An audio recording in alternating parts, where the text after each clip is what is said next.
Hello, everyone, and welcome to MBC170 Day 2. Today, we continue our journey into pathology and laboratory coding, or Path and Lab. Today, we're going to talk about the different services in Path and Lab, pathology and laboratory. So there are different scopes of services. You have your laboratory tests, which are like for blood, urine, tissues. You have your pathology services, which is like a diagnostic interpretation of specimens. So think about laboratory tests. Those are the different tests that are performed, like think drug tests, pregnancy tests, things like that. And then pathology services, that is a diagnostic interpretation of specimens. So that means you're trying to diagnose something from a specimen. The categories are clinical laboratory services. You have surgical pathology, cytopathology, and molecular pathology. And remember, our code range for Path and Lab is 80047 to 89398. Separate or multiple procedures. So we have separate procedures. When we say a separate procedure, this means the procedure is distinct and it's not usually reported with other services. So it's reported only if performed independently. Multiple procedures. When multiple lab tests are performed, each may be reported separately unless included in a panel. So remember, we talked about panels yesterday and how when you look those panels up, there might be a group of tests, and all those tests have to be performed to code that one panel. If they're not all performed, you code each test individually. Unlisted service or procedure. Remember, all codes that end in 99 are unlisted codes. That means that there is no specific CPT code.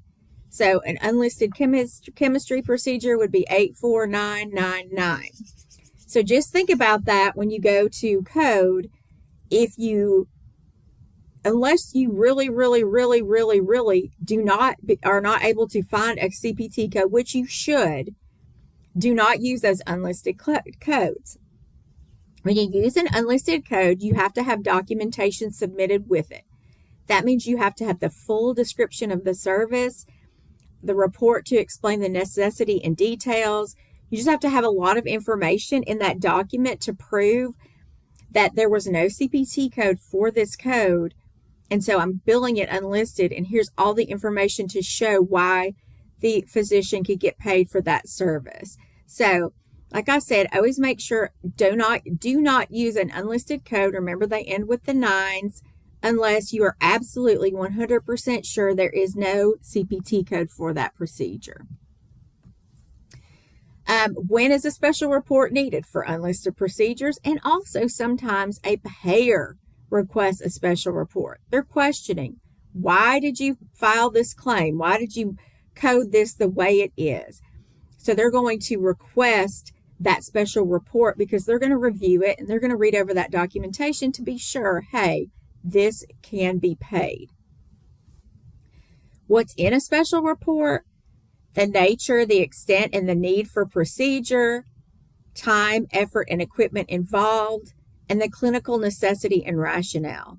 So in addition to clinical necessity, we also call that medical necessity. And you're going to hear that all throughout the world of medicine, especially in billing and coding.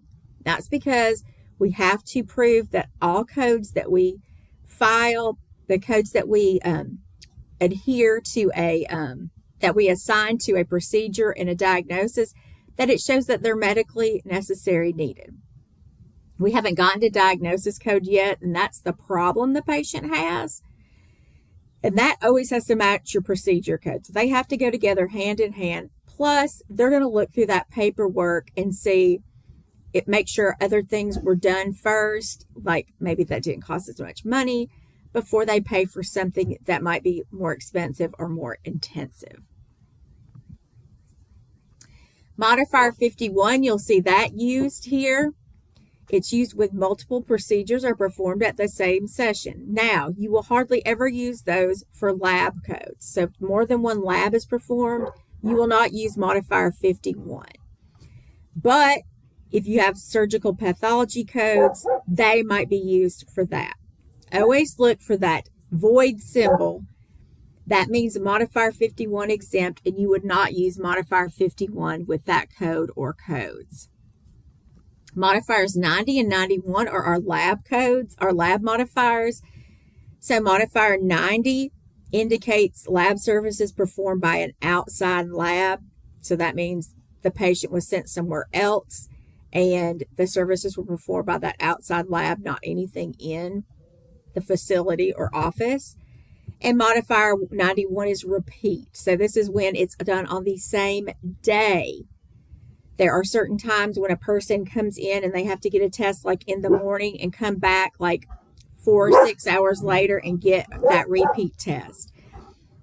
So you would use modifier 91 for that second test. It's not for tests repeated due to errors or quality, but they have to repeat them because it's part of the testing process. So it's important to know about those two modifiers.